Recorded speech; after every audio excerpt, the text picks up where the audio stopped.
फौजी साहब बहुत शुक्रिया। सब नैब बार बार आपके खिलाफ नोटिस लेता है, इस दफा तो तहकीकात का भी कह दिया है, कार्रवाई हो सकती है आपके खिलाफ, क्या कहेंगे?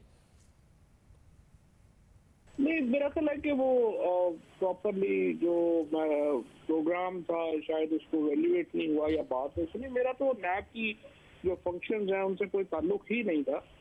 मैंने तो ये कहा था कि जो अकाउंटेबिलिटी का जो एक इस वक्त एक माहौल है पाकिस्तान में, जो बयानिया है, जो नैरेटिव है, वो इमरान खान ने क्रिएट किया।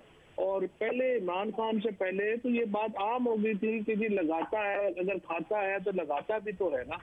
मैंने ये अर्ज किया था कि ये पीटीआई का राइज है और इमरान खान का राइज है, जिसकी वजह से एक नैरेटिव पाकिस्तान की सियासत में आया अकाउंटेबिलिटी का, और इदारे जो है वो इफेक्टिवली काम इसलिए कर रहे हैं कि पॉलिटिकल एनवायरनमेंट है हमारे मुल्क में अकाउंटेबिलिटी करने के लिए, वरना इदारे तो ज़ाहिर है पहले भी मौजूद थे। सब मगर माजी में ही तो हुआ है, इदारे इसी तरीके से मौजूद थे कि किसी एक को टारगेट हो जाता था। कोई पीपल्स पार्टी उस वक्त टारगेट हुई थी, डॉक्टर आसिम गिरफ्तार हुए, शर्जील मेमन आज तक गिरफ्तार हैं। ये जो केस चल रहा है ये भी उस जमाने में शुरू हुआ।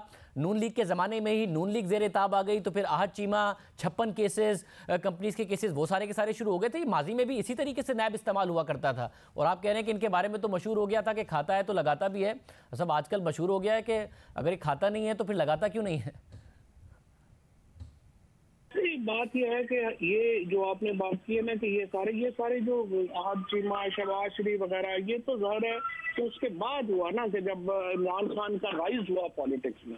उससे पहले तो ये कुछ भी पाकिस्तान में ये मामला नहीं हो रहा था। कमर जमान चौधरी यहाँ पर नैब के चेयरमैन थे, और आपको मालूम है जिस तरह की कंप्रोमाइज इन्वेस्टिगेशन हुई, पनामा जैसा एक जो इंटरनेशनल स्कैम था उसको दबाने की कोशिश हुई, वो तो हमारे सामने है।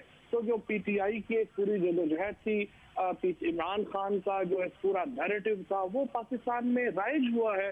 तो पाकिस्तान में करप्शन को एक बुराई के तौर पे लिया गया है, वरना तो ये तो वैसे अगर किसी को ना माने तो फैसलाबाद है, वरना जाहिर है कि ये इमरान खान के राइज से पहले ये चीजें नहीं। मतलब अगर कॉम्प्रोमाइज इसको कहेंगे जो पहले था, या इसको कहेंगे जो अब है कि चेयरमैन नैब की एक मुबैना वीडियो उस चैनल पर चलती है जो कि वज़ीर आज़म के मामले खुसूसी का है, फिर वो चैनल और वो जो वीडियो है वो एक ऐसे केस के हवाले से जो ज़ेर इल्तवा है, उसकी कोई तहकीकात नहीं होती, वो गायब हो जाता है।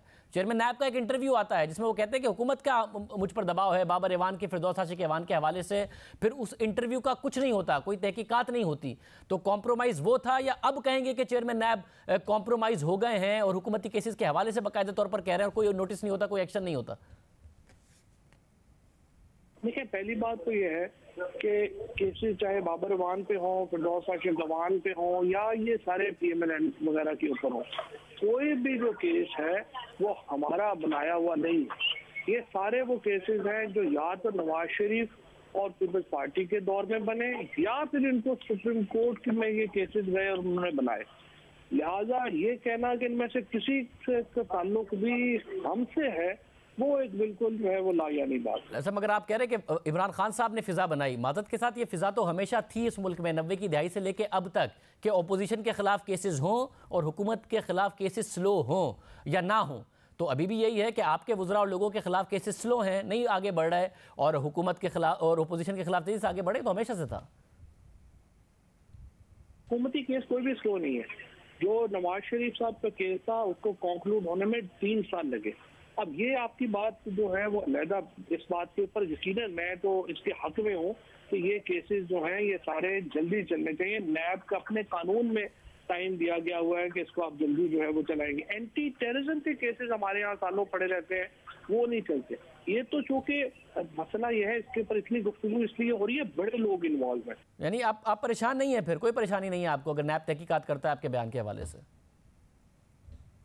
मेरा ख्याल है वो क्लैरिफिकेशन हो जाएगी। 40 सेकंड की वीडियो है, तो जो भी देखेगा उसका कंक्लूजन जो है वो मेरे से मुख्तलिफ तो नहीं।